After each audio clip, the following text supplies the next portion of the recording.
Está retrasada la imagen. Uy, qué lío.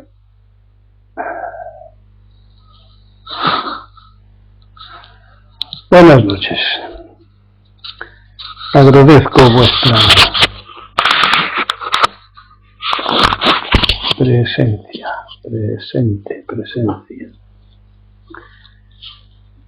¿Queréis empezar vosotros con alguna cuestión? Gaso, gaso, cinco gaso, cubioiro sin gaso, sinkai gaso, ichinen gaso, kusu gaso dairo, kusu gaso a todos, y han entrado Sobo, Suso, el siglo, y Amarillo, un gaso. Muy bien. ¿Queréis algo? Empezar con algo. Sobo gaso.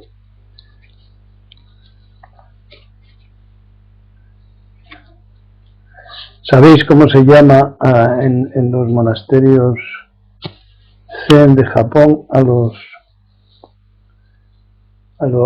monjes recientes? Un-sui, nube y agua.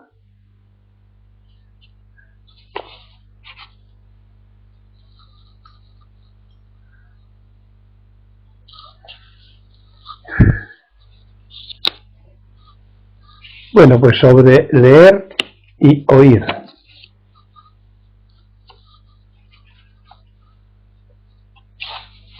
Recomiendo no dejar de leer mis libros, sustituyéndolos por las charlas. Es distinto, sabéis que en las charlas del día no se puede pensar, el nivel de conciencia es más profundo. Otra cosa es en las diferidas, si las conectáis podéis parar cuando queréis y reflexionar. Los ritmos de recepción y de percepción son funcionalmente distintos porque atienden a mecanismos de reprogramación de la corteza cerebral, una inconsciente y otra conscientemente realizada, en la que no se puede pensar. La reprogramación es espontánea, sin censuras, sin crítica, pero en la consciente, en la que hay reflexión, sí hay censuras, sí hay o puede haber críticas. Y el que escucha puede reprogramar los datos de los que procede la crítica. Reprogramar en este caso podría llamarse reconsiderar o bien actualizar, que sería lo más conveniente. ¿Alguna preguntaja sobre esto? ¿O aclaración? ¿O aportación? Árbol gaso, Lantoku Yushui gaso, Chige gaso. Bueno, vamos con algún detalle referido a la debilidad del carácter, debilidad de la mente. Por ejemplo, el pensamiento del deseo de creer que podemos cambiar. Aquí parece que hay un poco de lío, ¿eh? El pensamiento o el deseo de creer. El deseo de creer. Cuando creemos hay un deseo detrás. Hay un pensamiento de creencia, que podemos cambiar las cosas que tememos y que afectan a los demás. bien de nosotros hacia ellos, bien de ellos hacia nosotros, o por simples imaginaciones, es decir, no referidos a hechos comprobados o comprobables, con signos presentes, es decir, que se deban a temores, adelantamientos del futuro, etc. Lo que otros llamarían el sino, el destino, la predestinación, el karma, etc. Repito, esto es arrogancia, es como si nos creyéramos dioses, que interviniendo podemos modificar. Arrogancia, signo de debilidad o confusión. Otro más, la culpa. Es una manera de expresar esa debilidad de creer que todo lo malo tiene que ver con nosotros. Si comprendemos que nada tiene significado, no pondremos tanto empeño en hacer de protagonistas a cada ocasión. Es tanto como sufrir sin necesidad por prejuicios, juicios anteriores a la experiencia. Creer que todo lo malo tiene que ver con nosotros.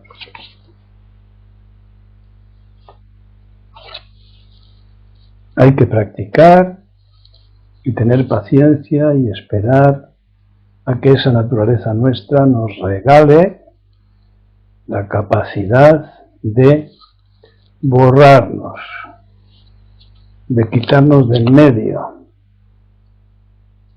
de no hacer de protagonistas de todo. Y en su momento aparecerá la realización, no los pensamientos sobre la ausencia de significado de todas las cosas.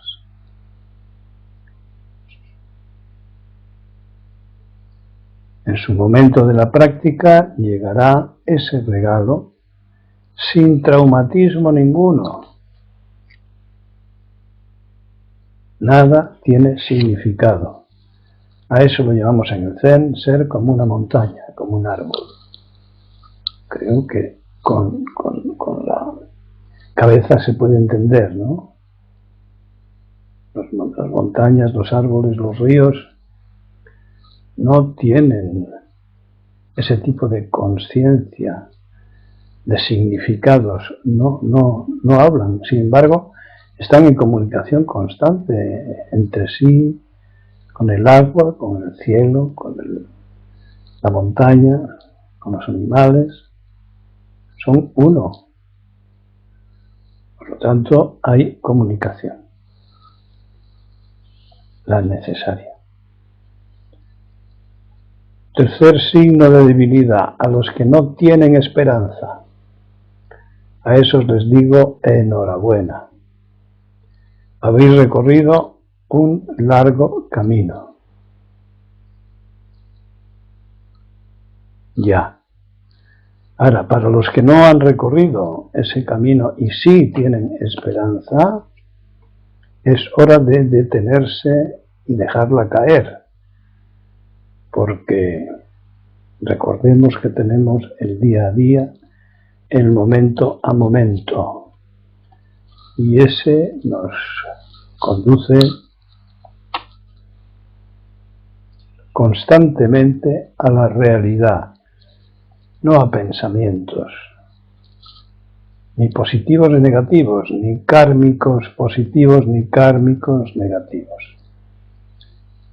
Practiquemos el Dharma y no el karma. ¿Alguna cosa sobre esto?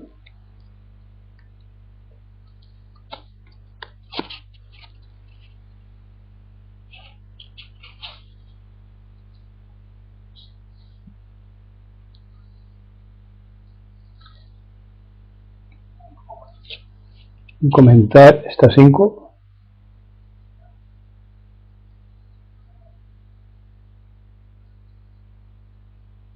Sí. Bien. Existencia y realidad. Las cosas existen mientras están en tus pensamientos.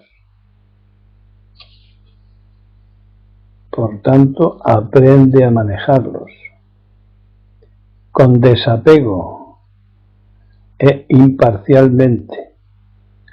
No pelear ni enfrentar pensamientos con pensamientos. ¿Cómo me quito yo de encima este pensamiento trágico o pesimista? Pues con uno optimista, que es lo que dicen los psicólogos y periodistas de la situación. Hay que ser positivos, hay que ser positivos. Bien, pues venga, ser positivos. Pues lo que yo digo es que no enfrentéis unos a otros, sino que los dejéis a los dos. Ni propios ni ajenos.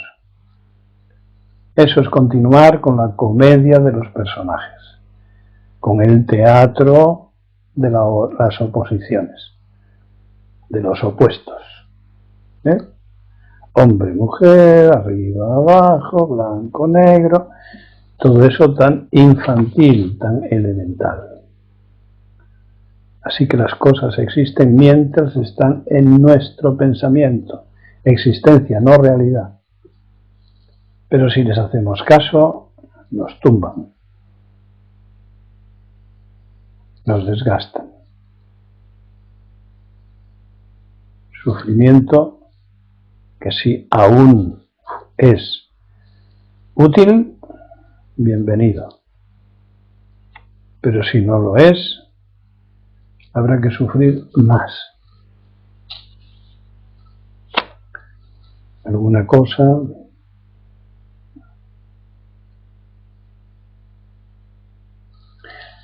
sabéis que el día 1 y 2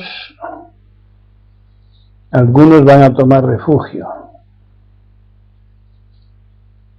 Que los que queráis que vivís lejos podéis hacerlo. Yo os le doy con mucho gusto, siempre que reconozcáis ignorancia y deseos de cambio. Algunas de las cosas que haremos será Sabu, es decir, la práctica de la acción en la huerta, en la ceremonia del té, en aprender a hacer los sellos de piedra, en el orioki, la comida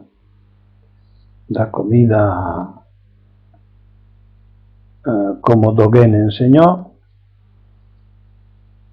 a cantar una canción japonesa, si le tocó, ya os acordáis, a hacer el nukamiso, que es la antiquísima manera que tienen los japoneses, ya en desuso, de conservar los vegetales en una olla de madera, pan. Nosotros lo podemos hacer aquí porque no tenemos sake ni harina de arroz, pues lo hacemos con pan y con cerveza. Cuando fermenta, los 2 o 3 días, ya podemos ir metiendo hojas de lo que queramos, zanahorias, cebollas, cosas cortadas en rodajas, y en los 3 o 4 días adquieren un sabor muy especial. Aprenderemos a hablar sin lengua, sin pronunciación y otras cosas.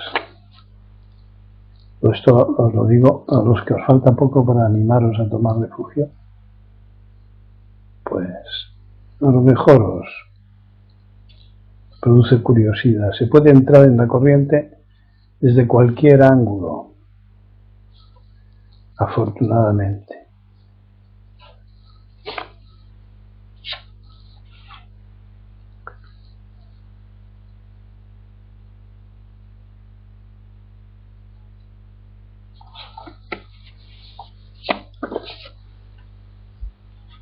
Sobre supersticiones, una de las entre comillas, prohibiciones más antiguas del budismo zen está en eliminar las falsas creencias como la adivinación, los horóscopos, los oráculos y otras muchas fórmulas mágicas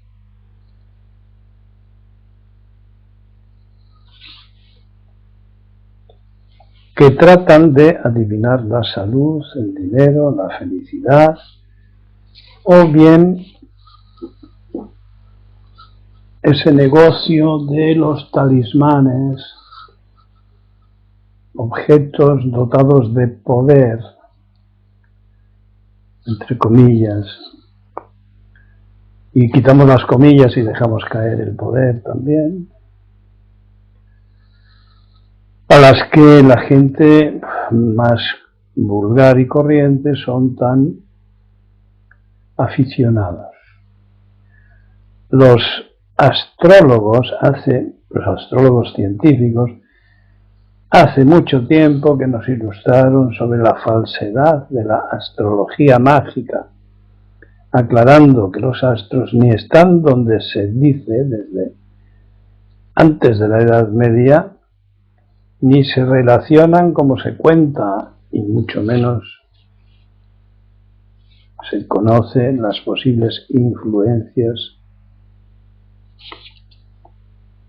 de sus tópicos poderes. De manera que huid de toda esa serie de mancias, de tirar las tabas, de tirar los palillos, interpretar los pozos del café, las cartas, en fin. Puesto que hay, en medicina se dice, si hay muchos remedios para una enfermedad, es que ninguno funciona. Si hay muchas mancias, muchas cartomancias, muchas magias, es que ninguna funciona, porque entonces estaríamos todos colgados de la que funciona. ¿Qué? ¿Ni un comentariete?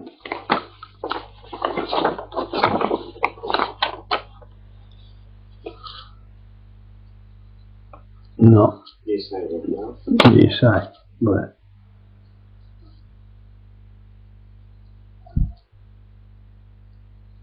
Uno de vosotros pregunta, hace referencia a la charla de una anterior, del día 25 de diciembre, en donde al parecer digo, fijémonos en lo peligroso que es en cuestiones de sexo buscar el placer y nada más que el placer, porque va a resultar que vamos a ser esclavos de nuestro ego sexual y a su vez nuestro ego esclavo de nuestro cerebro, cuyo objetivo fundamental es el placer referido al sexo y para asegurar la supervivencia. Y entonces el consultante dice, ¿por qué es esto peligroso? ¿Se podría explicar con más detalle? Se refiere a que es peligroso porque podemos acabar teniendo un hijo con alguien que solo nos interesa para el sexo. Menuda pregunta. Pues sí, esa posibilidad existe, claro. Si no, ¿por qué hay una proporción de divorcios, separaciones, rupturas tan elevadísimo? Esto tampoco tiene que ver con las cartas, tampoco tiene que ver con adivinaciones, ¿no? No tiene que ver ni siquiera con eso que antes se llamaban los noviazgos largos, donde el conocimiento en todas las direcciones, incluido el sexo, pues ha ocurrido. Pueden aparecer novedades y de hecho cuando aparecen novedades es cuando se descubre el trasfondo de cada personalidad. Y no hace falta que sean graves, basta con que el ego de cada uno lo crea grave para que las diferencias signifiquen enfrentamientos y por lo tanto rupturas. Si todo eso lo mezclamos con el sexo, ¿Cuántísima gente se habrá comprometido para tener sexo fácil, asegurado, digamos? Iba a decir diario, pero puede que sea diario en unos y en otros, ¿no? Por lo tanto, maneras indirectas para la procreación, todas.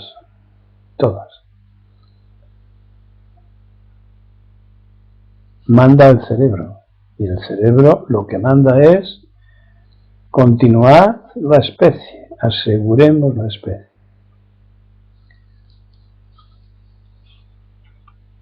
Es peligroso buscar el placer y nada más que el placer.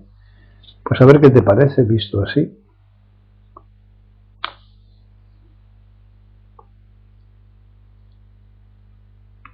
Recordad que el estado de apasionamiento sobre el sexo y sobre cualquier otro asunto ya nos hace perder pie.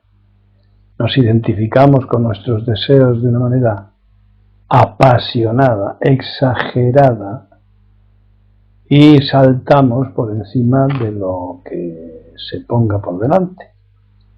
O nos quedamos en el intento. Pero desde luego es una de esas situaciones en las que el control es muy difícil. Cualquier apasionamiento.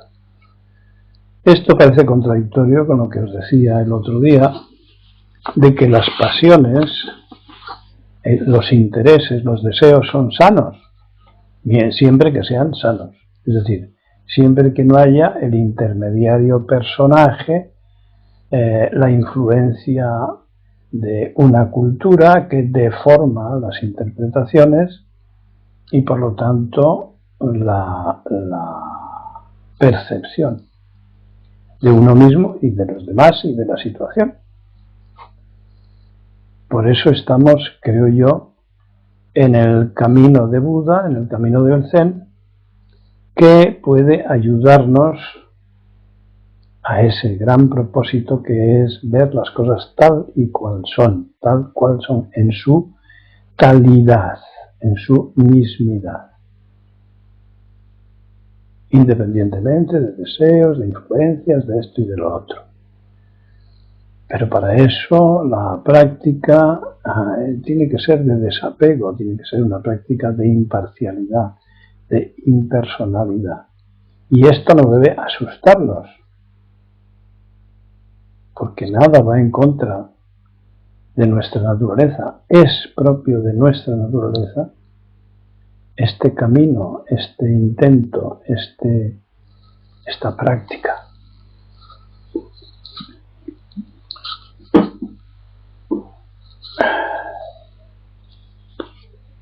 ¿Algún comentario sobre esto?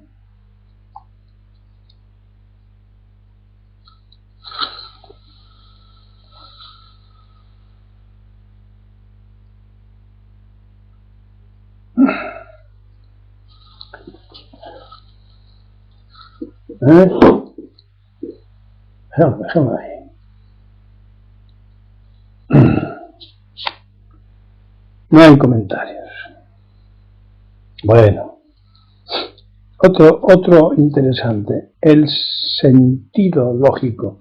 En casi todos mis libros he hablado del sentido de la vida, el sentido de la existencia, dale con el sentido. Para terminar diciendo que no tiene ningún sentido la vida. La vida es vivible, nada más. No se trata de otra cosa más que de vivir la vida, pero para esto hay que aprender. Entonces, ¿qué puedo deciros sobre el sentido lógico? Algo que a mí me parece bastante lúcido. La ficción tiene que tener sentido.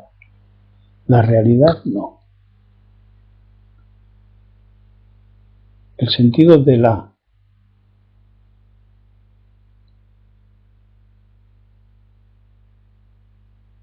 ficción, el sentido de la ficción, pensemos en una película,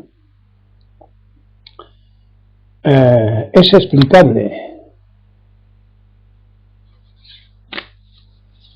con el argumento de una novela o una obra de teatro. ¿Y qué ocurre con la vida de un sujeto o la existencia de un sujeto? Tenga o no tenga explicación, la buscamos igualmente, porque tiene que tener sentido. Y esta es una defensa psicológica del ego, no de nuestra naturaleza, del ego.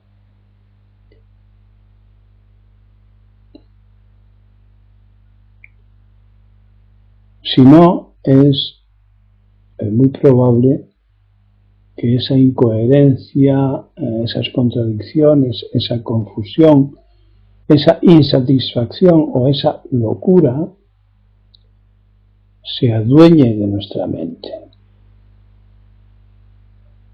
Es la película de una existencia tanto más ficticia cuanto más articulado está ese ego en la sociedad en la que vive. Más cuadriculado y con una cuadrícula superponible a la cuadrícula cultural.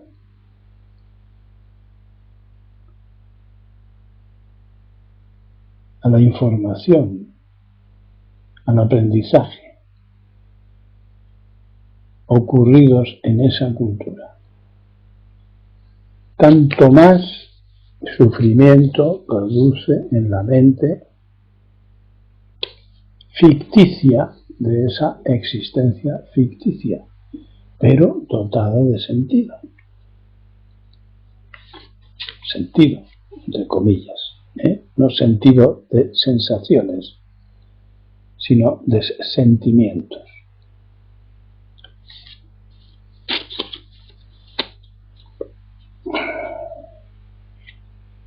Sin embargo, cuanto más elemental y primario es el sujeto, la mente del sujeto, menos necesitado está de significados y coherencias.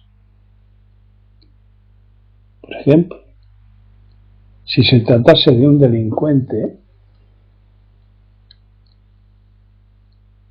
tratará de conocer, de aprender las cuadrículas donde las leyes tienen fallos, donde hay ausencia de respuesta para sus acciones delictivas.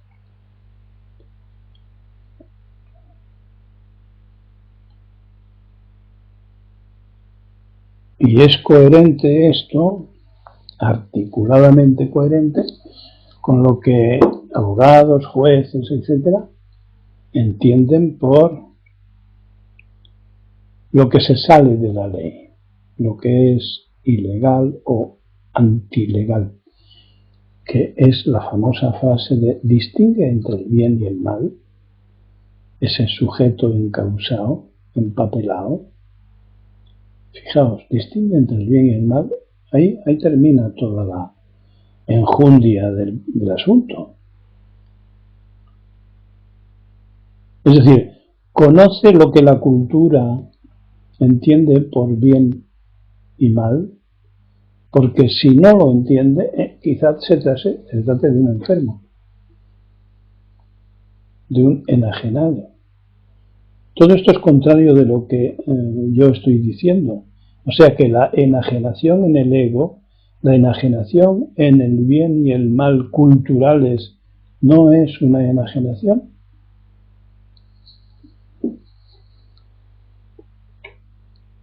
Según esto, la sintonía, la armonía con la realidad, no con la articulación de la realidad,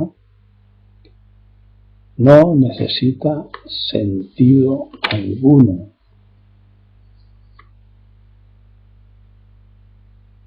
La realidad no está ahí para ser comprendida. Ese es el intento intelectual que siempre se queda corto, que es en todo caso limitado. Repito, los árboles tienen sentido del bien y del mal. Pues la vida es así, como dicen los árboles, como dicen las montañas, como dicen los ríos, la lluvia, los animales. Pero esto no quiere decir desconocer la cultura en la que se vive, ni tampoco quiere decir delinquir, saltarse la ley.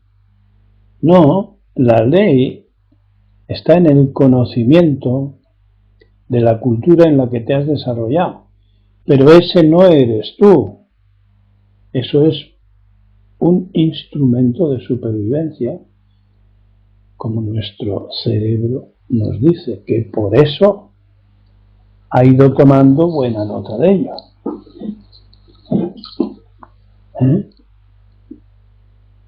Este es uno de los comentarios que sí debe ser repetido y reflexionado,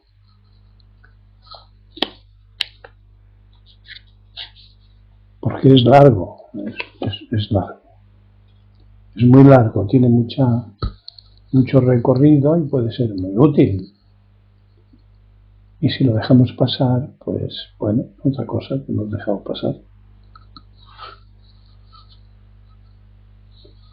No busquemos contradicciones innecesariamente, porque eso es motivo de lucha, de enfrentamiento y de sufrimiento. No busquemos eso, al contrario, busquemos armonizar, transformando ese ego según la experiencia inexplicable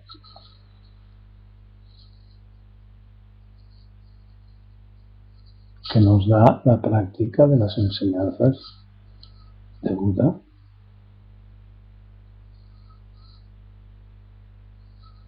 ¿Cómo se puede vivir habiendo comprendido que nada tiene sentido? Se puede vivir perfectamente, mucho mejor que antes de creer que todo tenía una explicación.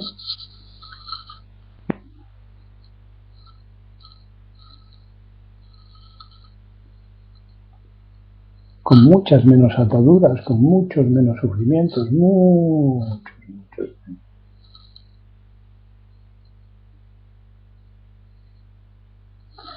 Bueno, y de momento no tengo nada más escrito. De manera que vosotros mandáis. Ay, esto de la pantalla.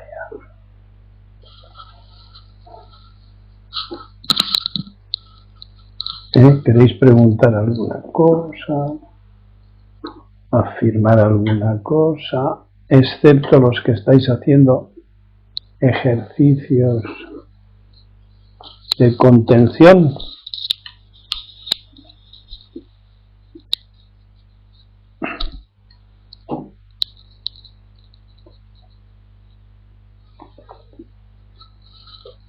Cinco.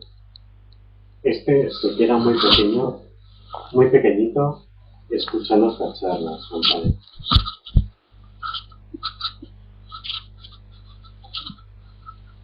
Sé más preciso. 5. ¿Qué se queda pequeñito? Tú no.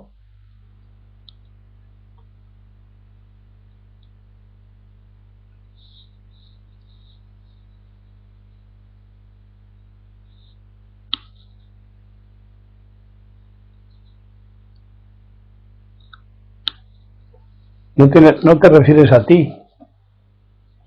¿verdad? Yo entiendo lo que quieres decir, pero... Mi ego será entonces. Claro, estás comprobando la limitación de tu ego, porque tú eres un trozo de árbol, eres un trozo de río, eres un trozo de montaña, eres un trozo de halcón.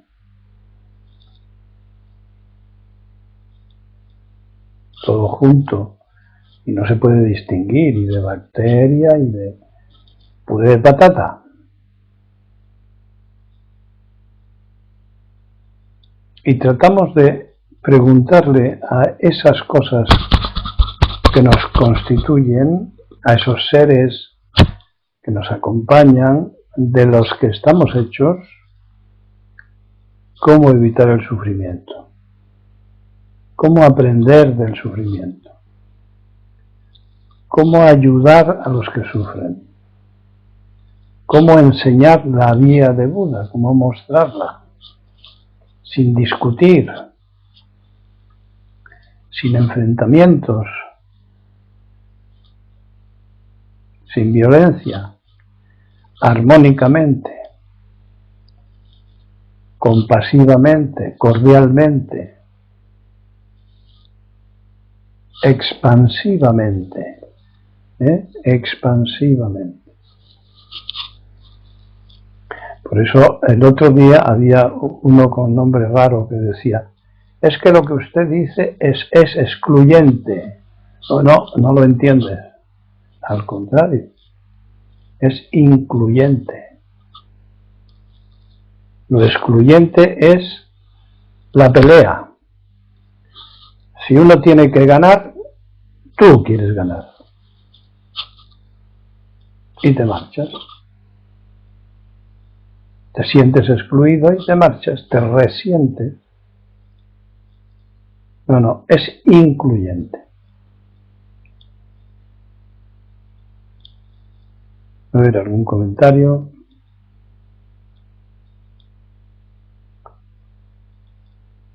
¿Cómo no va a ser incluyente si todo es uno? Donde están las diferencias siempre está en el mismo sitio. En el eguito, no me toques la moto.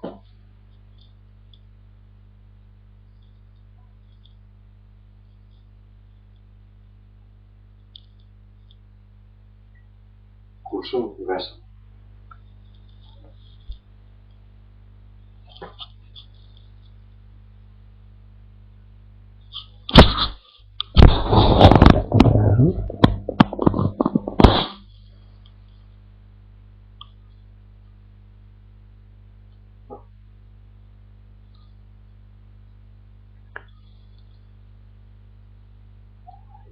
Hay alguien que es MJ.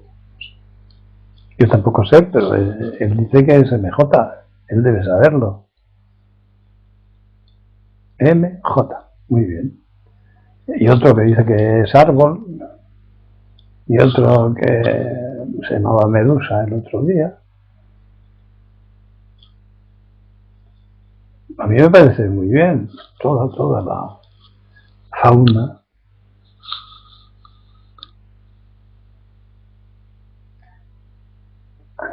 Tenemos espías, tenemos palmeras. Muy bien, muchos. Muchi. Gaso, pues explicar qué significa el tercer estándar, las inclinaciones subjetivas mecánicas. Las inclinaciones subjetivas mecánicas. A ver, que cojo un libro que es el que podrías haber cogido tú. Cualquiera de nuestros apéndices. A ver, los 5 escándalos.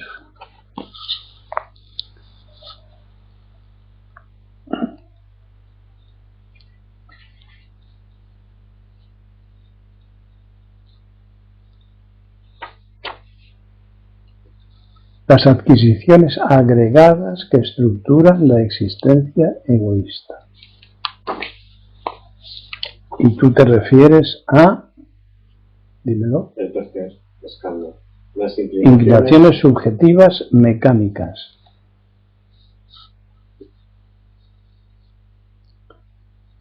Bueno.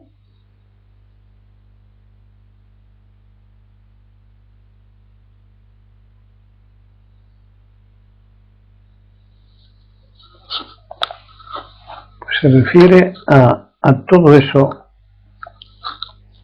que hacemos sin pensar, que hemos adquirido, que hemos copiado, neuronas espejo, y repetimos inconscientemente gestos, puntos de vista, aficiones, inclinaciones. Sigue tú la lista, pues todo eso, automatizado, inconscientemente mantenido, nunca o casi nunca revisado. Ya te señalo por dónde va la cosa, ¿no?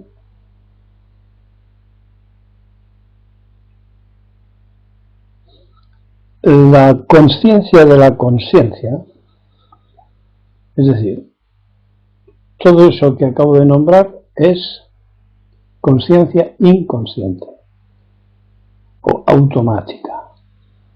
Entonces, cuando tenemos consciencia intencional, voluntaria, de esta consciencia automática, empieza nuestra liberación. ¿Qué quiere decir que empieza nuestra liberación? Que empezamos a considerar a nuestro ego como un objeto. Es decir, como lo que nuestro ego ha estado haciendo con todas las cosas. Que es considerarlas objetos. Les pone nombre, un nombre aprendido, claro, y entonces ya están en la cuadrícula. Y ahora el cerebro no tiene más que sacarlas de la cuadrícula, las va sacando de la cuadrícula, mira la cuadrícula, cómo lo saca de la cuadrícula, y hace un plato de restaurante según receta.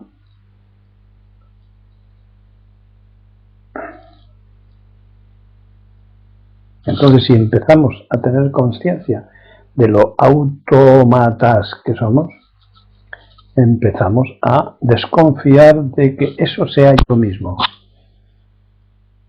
Y empezamos a verlo como un robot, con un programa aprendido. Y te tocan en el ombligo y dices no sé qué. Y te tocan en el hombro y dices no sé cuál. Bueno, pues escucha lo que dices, que a lo mejor son tonterías, supersticiones, prejuicios. ¿Y cómo lo sé yo eso? Si son prejuicios o estupideces o tópicos.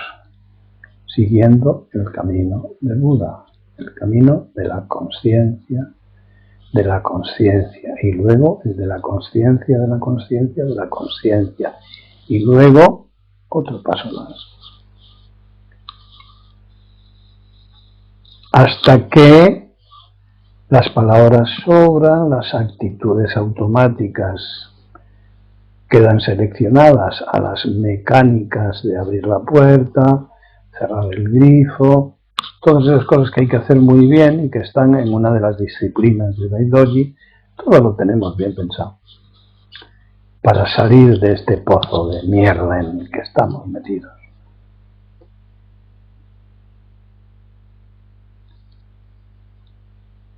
Creyendo que somos nosotros, cuando es un personaje que se nos ha caído encima. Desde pequeñitos lo hemos ido aprendiendo todo, coleccionando, y alguna vez podemos dar el paso a la edad adulta. Pero muy poca gente se atreve a eso, ¿no? Parece que había alguien ahí, ¿no? Las aficiones, rutinas inconducentes. Esas forman parte de lo que has preguntado. Claro. Hay que aprender a distinguir entre lo conducente y lo no conducente. Y entonces, pues en mis libros tienes bastantes descripciones sobre lo que es conducente y lo que no.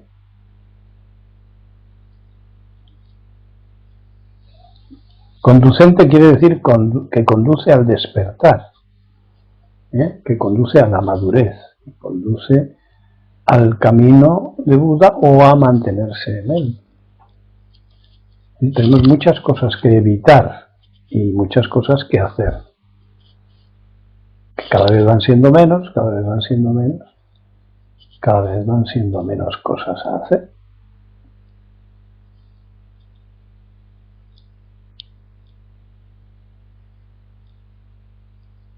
Pero hay que aprender el camino.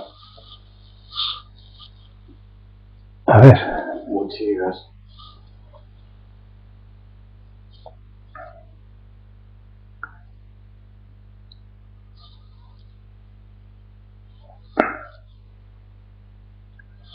Más.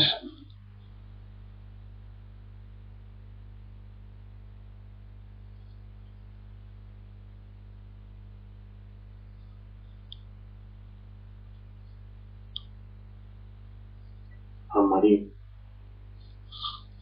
Y si percibimos una conexión a nivel de alma con alguien y tenemos la esperanza de que se aumente y se consolide, también se considera negativo y hay que soltarlo por ser una esperanza. Positivo, negativo, las dos cosas son falsas. Y si se tiene, léemelo otra vez porque es que es un tratado de egotismo eso. Y si percibimos una conexión. ¿Quién percibe? Tu ego. Si percibe tu ego, ya no me vale. Una conexión. ¿Qué es eso? Una conexión.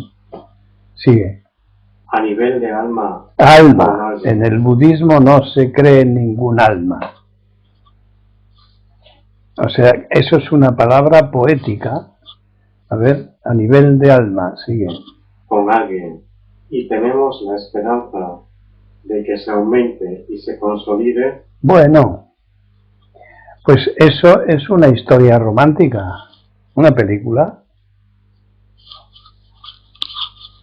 Y tenemos la esperanza de que se aumente y se consolide. ¿También se considera negativo y hay que soltarlo? Eso es no saber vivir, precisamente. Eso está muy lejos de la orientación de Buda. El Buda dice que no hay que creer en nada de esas cosas. Son inventos, son deseos, son ilusiones. Es una película, como te estaba diciendo. Es extraño porque tú has estado varios días conectada. Añadido entre paréntesis, por ser una esperanza. Por ser una esperanza, ¿no? Por ser una esperanza y por todo lo demás. Alma mía. Es como si tuvieras 20 añitos, que a lo mejor son los que tienes. 20 añitos de ingenuidad y de...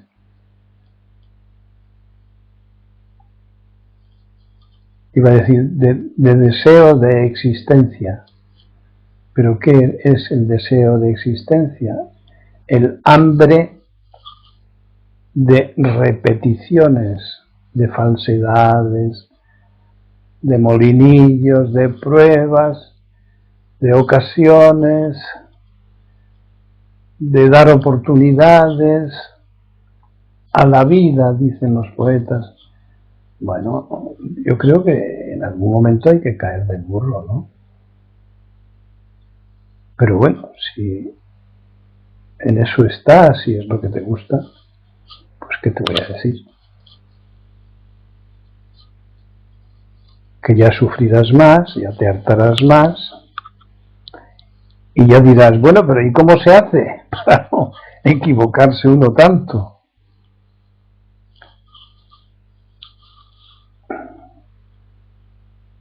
Sigue hablando, sigue contándome cosas. A ver, ¿qué te sugiere la respuesta a esta?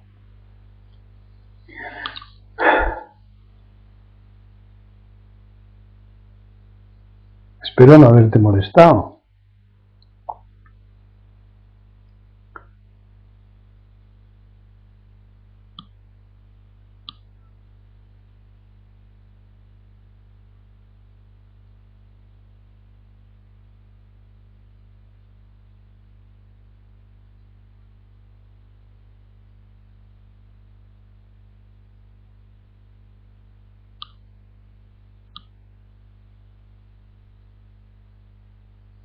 Pues quizás sí.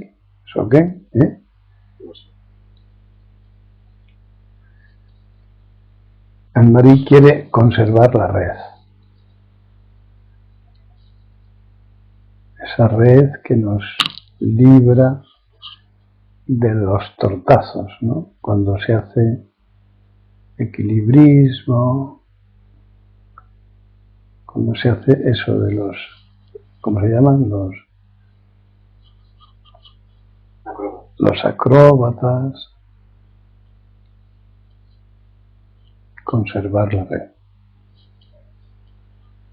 Y queremos conservar la red cuando tememos. ¿Y cuando tememos? Cuando se nos cae la esperanza, cuando no sabemos qué pensar del futuro, que es una situación pues maravillosa, porque si la das la vuelta, huele a libertad que tira para atrás. ¿Y para qué quiero yo la libertad? Dice ella o el otro, ¿para qué quiero yo la libertad? Pues nada menos que para aprender a vivir, para dejar los 20 años y empezar a madurar. Si tienes curiosidad, si buscas estabilidad, armonía, equilibrio, independencia, autonomía.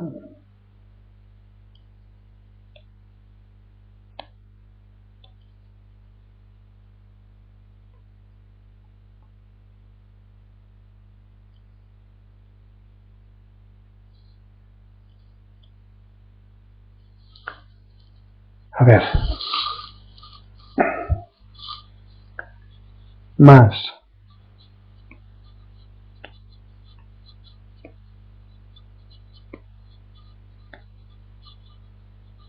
Y siguió. Anne-Marie pide disculpas por no poder contestar los problemas con el ordenador, pero está escuchando. Gaso. Vaya, hombre. ¿Qué a propósito? Los aparatos se ponen en contra.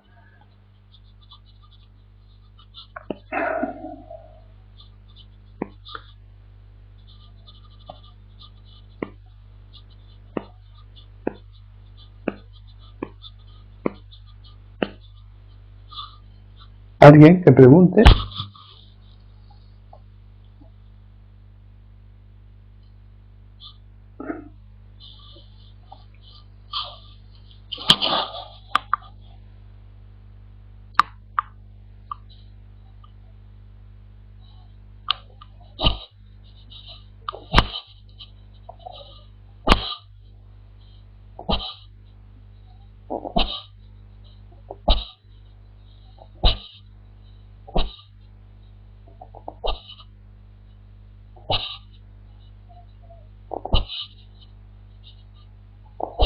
¿Qué? Nada.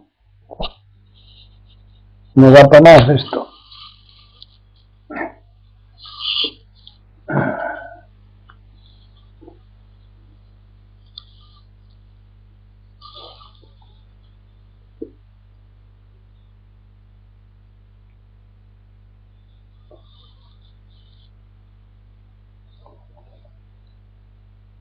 Solo creo que no ha terminado de escribir, pone A.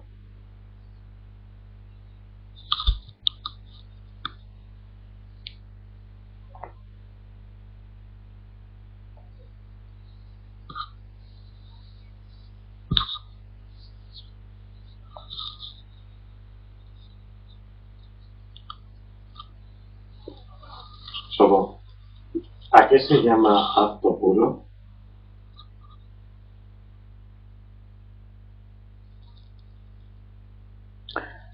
Pues no lo sé, porque diría palabras, ¿no?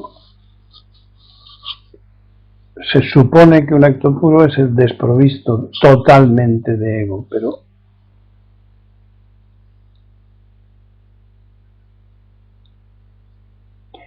ni el mismísimo rayo es puro. Es un concepto absolutista.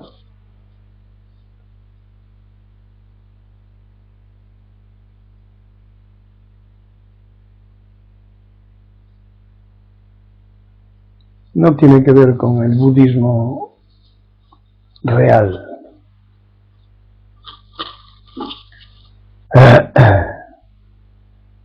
Y seguía.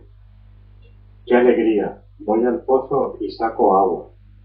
Este pozo es nuevo y no está lleno de porquería, gas.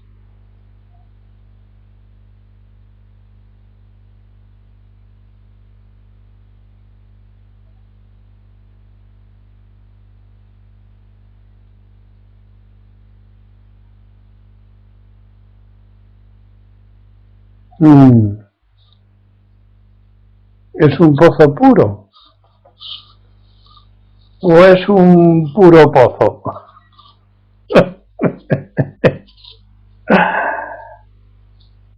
¿Sobo? ¿Será eso la respuesta? Ay, madre mía.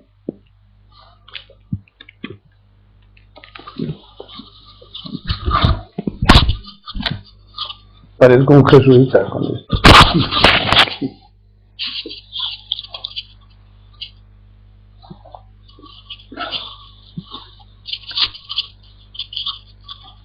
Sobo, no se sabe.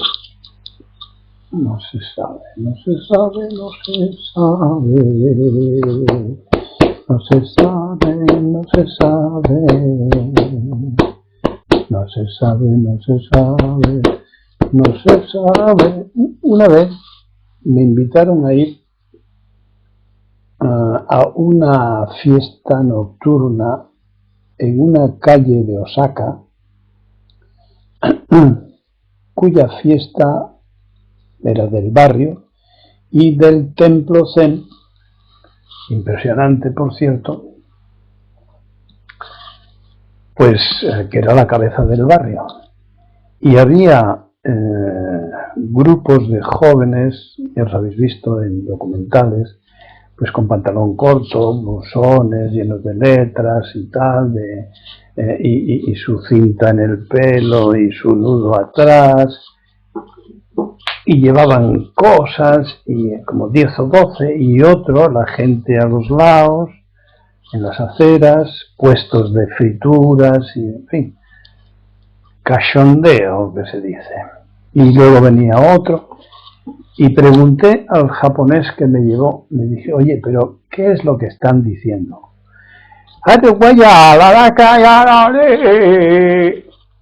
Bueno, y los otros contestaban, ay, ¿qué es eso? ¿Qué dicen? Y dice, ¿y tú quién eres? Y los otros decían, yo no lo sé. No me digas que no es precioso. ¿Eh? ¿Y tú quién eres? Yo no lo sé. Supongo que como tantas costumbres se repetía y la mayoría de ellos no sabían que estaban siguiendo una costumbre automatizada de siglos establecida por el templo y los monjes para que hicieran un poco de ejercicio de nadificación. Pero sin enterarse, era la juerga lo que interesaba.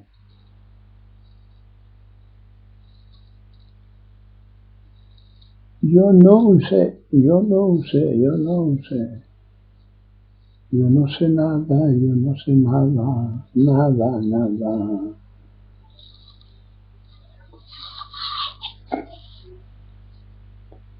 Bueno, más. Suso. A ver, Suso. La escoba sirve para barrer. Muy bien.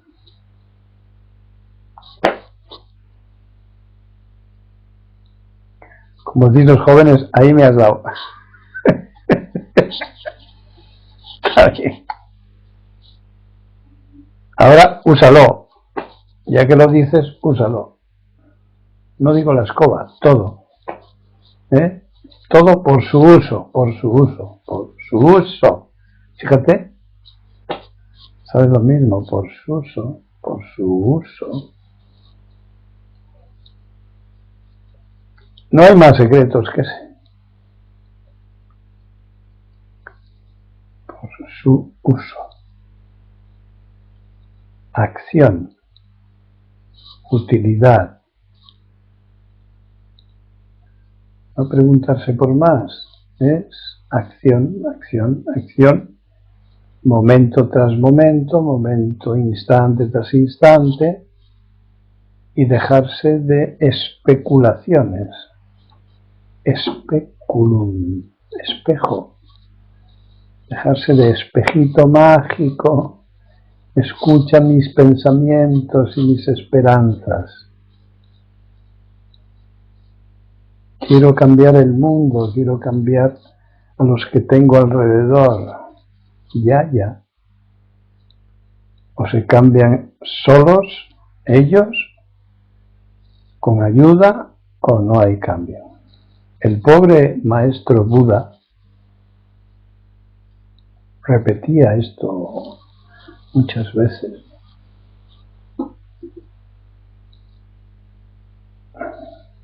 ¿Cómo es posible que a las personas que más se les quiere no se les puede comunicar, no se les puede regalar la luz? Claro, porque es un acto individual.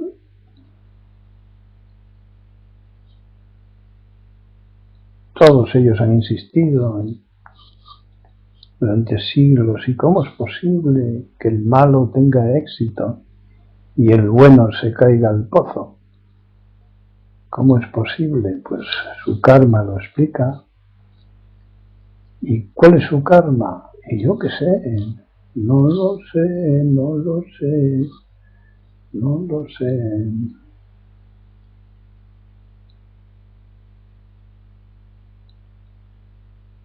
Pero ¿para qué mirar para atrás y estudiar el karma?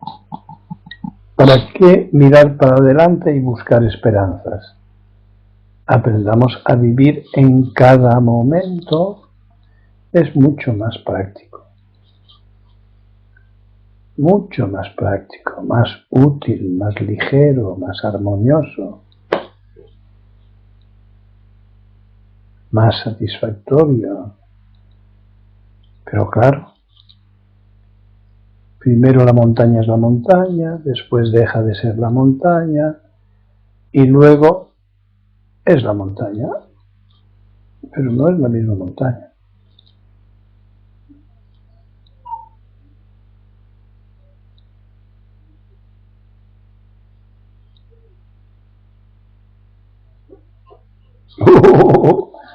La gente se revela. Dicen que esto es mucho hablar.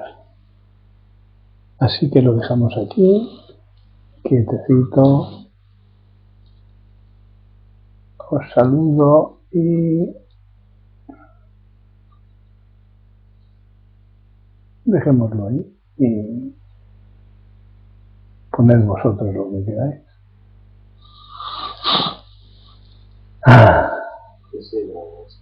Venga, corta.